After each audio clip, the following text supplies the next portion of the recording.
first, can you just tell me what you know about the vacant seat on the city council? Yes, we know that Councilman Beeler stepped away a couple of days ago, and we really appreciate his contributions. I really enjoyed working with him. He was a real economic development focused kind of guy, small business owner, and when he spoke with authority. So he's certainly going to be missed. And I've been looking at the posts online, and a lot of people are going to miss him. And he was a great member of council. So I can't speak much as to the reasons why he decided to move away. I know there was some rumblings that he was ready to move on, and he was more than likely wasn't going to run in November. So again, we're going to miss him greatly for his contributions, and we appreciate it. So now we're in the searching phase. So we put the ad out yesterday. So we have 30 days that people can put in their application. They have to live in District 1. So that is a stipulation. And then the council will actually select that person. What they have to remember is they will have to run in November because they're going to be an appointee for that certain amount of time. So they'll certainly have to throw their name in the ring again. But for that time, from more than likely they'll be selected sometime in March. So they'll have March, April, May, June, July, August, September, October, and into November. But if that person chooses or wants to continue, they will actually have to run for the seat.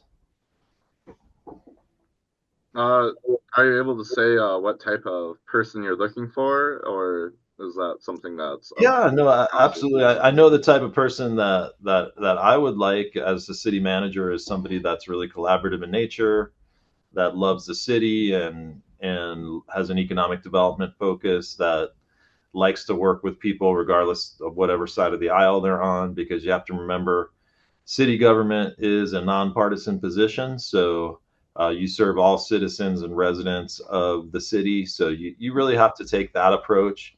And city government's very methodical. You're one of seven, so you have to be very cordial, very collaborative.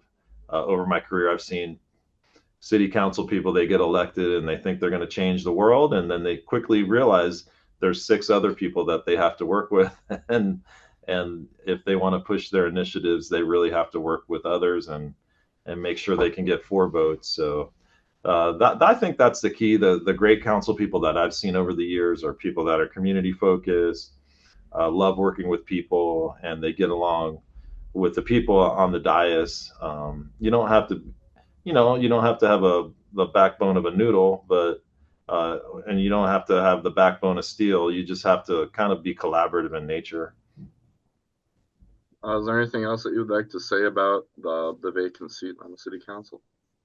No, just again that we appreciate Councilman Beeler's contributions. He was a really good councilman, and he certainly will be missed for his business acumen and his focus. So we wish him the best.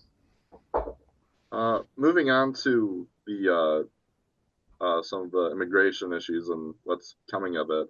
Last week on Monday, you had that press conference, and it was very well attended. A lot of people covered it. Uh, what do you think is the most important thing that came out of that press conference? I mean, it's difficult to say. I would say the most important thing that came out of it is that Sunnyside has a lot of diverse voices, but ultimately we all can come together and be respectful and collaborative. I mean, I would say, other than the guy in the mask that sort of blew things up at the end of it, but for the most part, the feedback that I've gotten from, in particular, the Hispanic community has been thank you for, I don't know if standing up for us is the right word, but at least acknowledging, look, that you guys aren't going to take part in the raids because, or these operations, because the rumors were out there that you were, and being a voice of clarity. And I think sometimes clarity brings comfort. So from that perspective, I would say that's been a positive thing. And um, I would say on the negative side, I mean, I've received uh, emails saying, "Hey, man, you should be fired for even, jumping into that issue. It's perceived that you are pro illegal immigrant, and using language like that, which I don't appreciate. But it definitely showed me that this is a hot button issue, and anytime you take a public position, which we didn't really take a public position, we just stated the fact that, hey, our police department isn't involved in these operations. It can get really conflated, as you know, and being in the media. People often, I like to say this, John, you can appreciate, I was a journalist at one time. People often read the headlines, but they don't read the article. And they start making comments, and you tell them, did you read the article? And they say, no, read the article and you'll get the facts. So, I mean, it's been an interesting several days coming out of it. Uh, During the meeting, a lot of stakeholders were there. What are their consensus about the whole thing right now? I know we had that meeting with a lot of over 75 nonprofits. Can you talk a Yeah, little bit about what's been going on that side? yeah. So that's been a really positive thing, and that meeting was those meetings were scheduled right around the same time the press conference was scheduled. I think the very next day. So a lot of the people that saw or attended that press conference attended these community forums, which were really intended to explore bringing the Boys and Girls Club to Sunnyside, and then also bringing the nonprofits together to figure out, is there ways that we can collaborate, or are there ways that they could utilize our community center? And I learned a lot. We have a lot of diverse voices in the community. We have a lot of nonprofits working in silos, but not necessarily working together. So, what we're doing right now is digesting that information. We're going to have another meeting, and I'll get you the exact date, to kind of figure out where do we go from here, who can work together. Can the community center be a place that nonprofits can be housed in the short term, until we figure out long term solutions? Uh, is it really I guess, the job of the city to provide spaces where these nonprofits can work, or is this something that's sort of It's thrown a up it's a in good the air? it's a good question. I mean, on the con side, people will say, well, that's not government's place to provide office space that you rent at a reasonable cost. My perspective on it is Sunnyside's facing a crisis, in particular with our youth community. If I've got an empty community center not doing anything, what good is that if it's not being used except for a quinceanera or a boda on a Saturday, when maybe Monday through Friday we can utilize that at a reasonable cost, and then we can program that. So that's what I'm exploring, and I'd rather be on the wrong side of doing the right thing, and exploring that. So I do think it's the city's place, because I think the city has a unique position at the table where we have the ability to be the conduit, and we touch everything, whether you're the school district, the hospital, a nonprofit. Permits all run through us. We provide public safety. We provide the infrastructure. So yeah, I do think we have a place, and I think government can take a larger role. Uh, the the problems that we face are always manpower, but I want to do everything that I can to make the community better, because I'm not the type. I don't like to just sit in my office and push paper all day. It's part of the job, but how we can help and influence and bring people together. I think that's my strength. Going back to last week or the one before, I'm forgetting which press release you said that you asked for the community to calm down. Do you think that the community has calmed down regarding all the immigration and ICE incidents? I would say there's definitely more calm right now. That Sunday when ICE came to town, there was definitely a lot of fear, and I would say the residual effects that we're feeling right now, it's not as overt, but when I'm passing Fiesta Foods on Yakima Valley Highway, the past few days the parking lot's been virtually empty. I'm hearing from the business community who are telling me, things are not as, they're a little bit slower than they were. So, but they're picking up a little bit more. So that's good to hear. Uh, what I'm hearing, kind of people are pivoting to online purchases of groceries because they don't necessarily want to go out. So there will be significant impacts to our community financially, and for the city, how it affects us. It's sales tax that is a huge part of our budget. So if people aren't shopping at the store and they're scared to come to town, that's a problem for us. And everybody, oh, just cut people's salaries, just do this. I mean, we already run lean, and I know it's hard for people to believe that we run lean, but we actually do.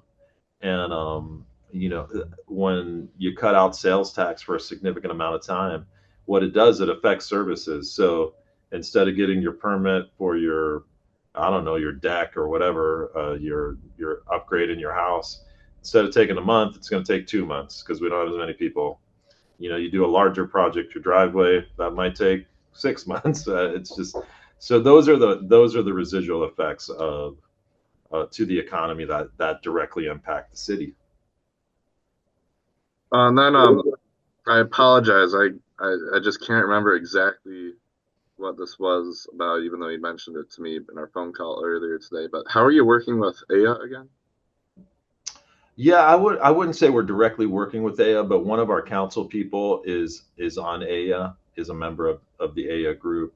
So they've kind of taken the bull by the horns and are doing a lot of the community messaging to our immigrant community and our undocumented community, because whether you're undocumented or not, you still have rights. And so they're really trying to educate that population on what government can and can't do, and in particular ICE. So our role that we've taken is a few nonprofits have given us literature that's at inside of the front of City Hall. So we're not necessarily being intentional about giving out information on social media or anything like that. But if someone comes into City Hall and wants that information, it's there, and they can pass it on. But we're not being super intentional about it, John, to give it out. Um, but we're not also not inhibiting it, I guess you could say. Sorry to be a little bit scatterbrained today, going back and forth between points, Yeah, no problem.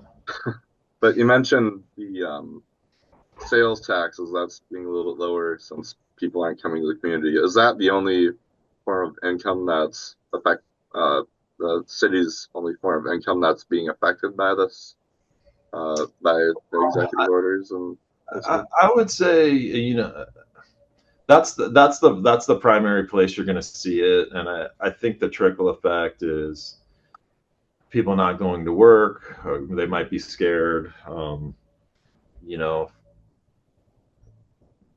hang on, I got one of our advisors here. Where else would you think B&O tax? Mostly it's going to be in Yeah, your general fund. yeah. I mean, it's going to affect our general fund primarily, right? But I mean, sales tax is where people not coming to town, it's going to hit you, right? But if you're going to shop online, you'll get sales. Yeah. So I mean, I think the one thing that where cities have come a long way. This is a really good point.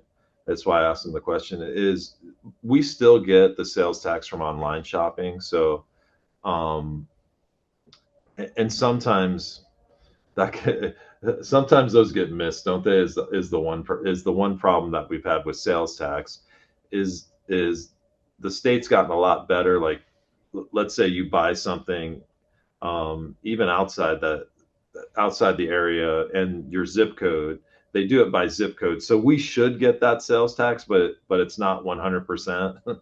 So I would say getting the sales tax is much more accurate when someone shops in town, and then that gets delivered. So it's just, it's sort of how the economy works. You need people to be in town to buy the gas, go to the grocery store, buy a piece of furniture. You live in town. People that shop and work and live in town, you get the property tax. So it's just all a big cyclical part of the economy. And when people are hiding out in their houses, it makes it hard for a small business owner to pass on the paycheck to that individual. So it all flows in a big circle. All right. No, that's all the questions that I have. Is there Okay. anything that I missed that you think the No, audience should know? no, really, I thought they were really good questions, and it's I think I'll close with it's a complex subject when you talk about undocumented residents and the impact that they have on Sunnyside, uh, the effect that it has on the economy. When you think just numbers wise in the state of Washington, we have about 300,000 undocumented immigrants. They contribute to 20% of Washington state's GDP. That's 145 million. I mean, you look across the United States, there's more than 20 million undocumented residents working in the workforce. There's 2.5 million undocumented immigrants who work in the agriculture sector across the United States. So you think about what they contribute to Social Security, what they contribute to LNI, and what they contribute to Sunnyside's economy, and so that you can't discount that, and that's where weighing into the subject and you bring up facts like that, sometimes the politics outweigh the facts, but the facts across the United States, and we're just a microcosm of that. Undocumented residents contribute a tremendous amount to the economy, and you can't discount that, because on a global scale, we're battling against China, who pays their people $1 an hour, to compete on the global sector. So Sunnyside feeds the world, and we're sort of at the tip of the spear of all these larger issues. So that's kind of how I'll leave it. And but it's been interesting to get thrust into this debate. Okay, well, thank you very much, Mike. I really appreciate it. Absolutely, anytime. All All right, right, buddy. Yeah, you have a great call me. rest of your day. All right, you too.